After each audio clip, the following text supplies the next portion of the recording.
ABC 57 News breaking news coverage continues at 6 in LaGrange. A fire continues in 3 buildings in the downtown area.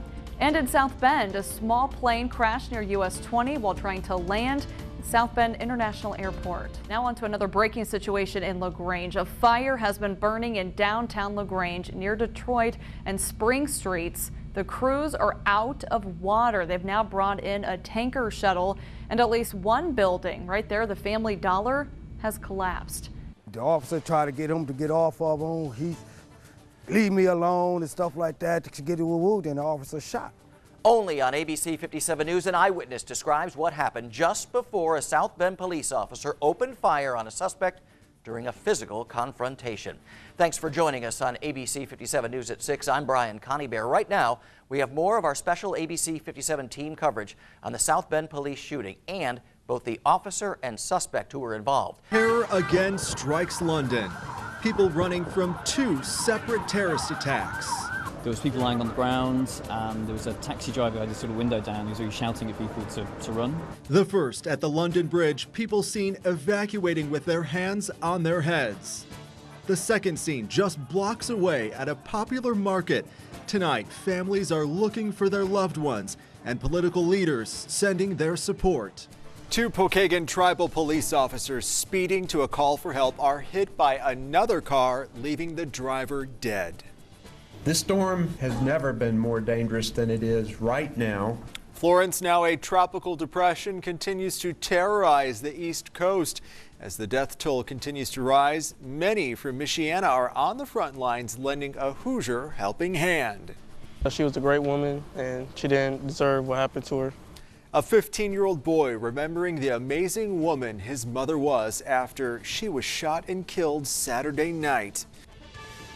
ABC 57 News at 6 starts right now. The rain has finally stopped across Michiana, but the flood water continues to rise, and we are certainly not out of danger just yet. Live team coverage continues in 3 minutes. We're taking you to Berrien County, where flooding has caused evacuations in part of that county.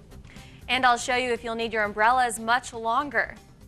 And all across Berrien County, people are dealing with the impacts of the flooding as well. Take a look at this major pothole you see right here. It's actually on its way to becoming a full-on sinkhole. These pictures are all from the Berrien County Road Department. Now, in another one, you can see the ground is simply washing away, taking part of the road pavement with it. The road is obviously shut down because the washout has already claimed about half of the street here. Crews have put signs out to let you know that it's dangerous to go through standing water or rushing water, but people still, unfortunately, think they can make it.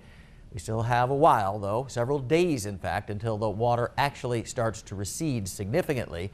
And if you're not able to miss those potholes out on state roads, the Indiana Department of Transportation and the Michigan DOT have ways for you to report them, and any damage to your vehicle as well. You can find out how to do that on abc57.com.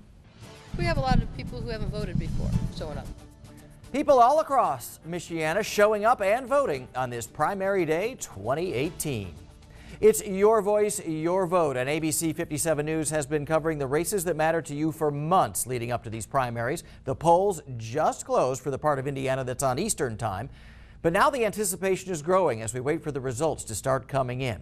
We have special ABC 57 News live team coverage following the Republican primary for U.S. Senate, the 2nd Congressional District primaries, the Elkhart prosecutors race, and the sheriff's races in St. Joseph and Elkhart counties. Let's start with ABC 57's Jess Arnold.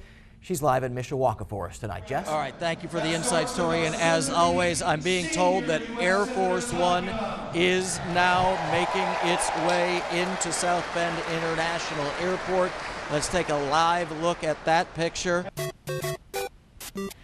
While Mario and Luigi swerve to get points, you may feel like you're in a video game driving on Michiana streets. In 6 minutes, we're taking a look at pothole problems across the area.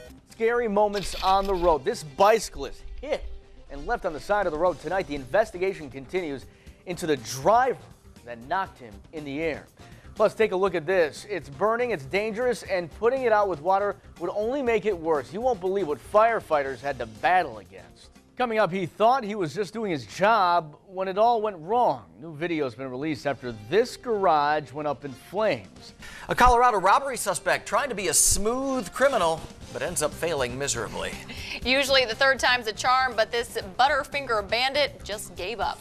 And sticks and stones may break your bones. Police clashes in Panama ramping up against some indigenous tribes using rocks and sticks to fight back.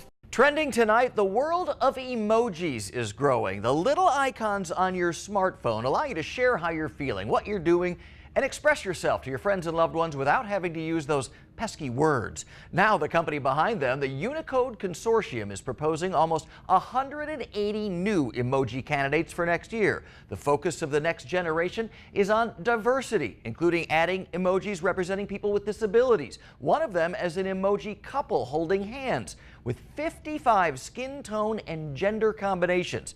Engineers will meet again in September to finalize which emojis make the cut, to be unveiled next year. Trending tonight at 6, a new gaming app created by a Michigan man challenges you to get to the UP by missing potholes, deer, and construction. We're going to take a look at that app here right now. Starting it out, we're on a vehicle, got to watch out for the potholes and pick up the pop cans, which you can obviously turn in for a deposit. And if you've driven in Michigan lately, you know there's quite a few potholes up there.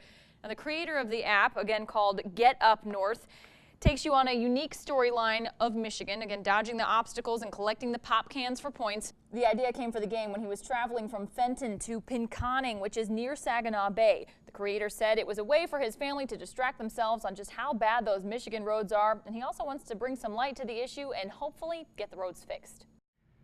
New on ABC 57 News at 6, find out what's happening in your neighborhood with a new interactive map. Take a look at this. It's from the Indiana Commission to Combat Drug Abuse, and the colors show how many times the anti-opioid overdose medication naloxone has been administered in different parts of the state. You see on this map, the main hotspots are here in Indianapolis, with a lot of hits, and then up in South Bend, there's a concentration as well. Let's zoom in on South Bend, and you can see that there is a concentration of hotspots right over here by Lincoln Way West and Western Avenue. That's one area where first responders have been using naloxone on a frequent basis. The information can be tabulated for the last 30 days, which is what we have right here. You can go back to 2014, so over the last 4 years, look how many times it's been used here in the South Bend area, or you can just show the last 12 months. So there are many fewer hits than over the last 4 years, but still high concentrations and pockets in certain areas of South Bend where this drug has been used. The hope is that this data will give first responders a visual asset to help them decide where to deploy more manpower and get additional supplies of naloxone to those areas. Now, if you'd like to see the map for yourself, we've got a link on our website at abc57.com. With some mild weather here and even some summer-like temperatures this weekend, you might be tempted to get outside and enjoy the outdoors. But there's also a danger that's affecting people all over the country, especially people right here in Michigan: mosquitoes. There's been the first case of West Nile in a person in Berrien County. And we all know mosquitoes like wooded areas, so if you plan to go camping or anything like that, you may want to keep this in mind. The Michigan Health Department is recommending the 3 R's. Remove, repel, repair. Watch out for any standing water. Dry those areas out. Repair any door or window screens that might be allowing mosquitoes into your home. And of course, make sure you're wearing long sleeves, long pants, and wear bug spray to keep yourself protected.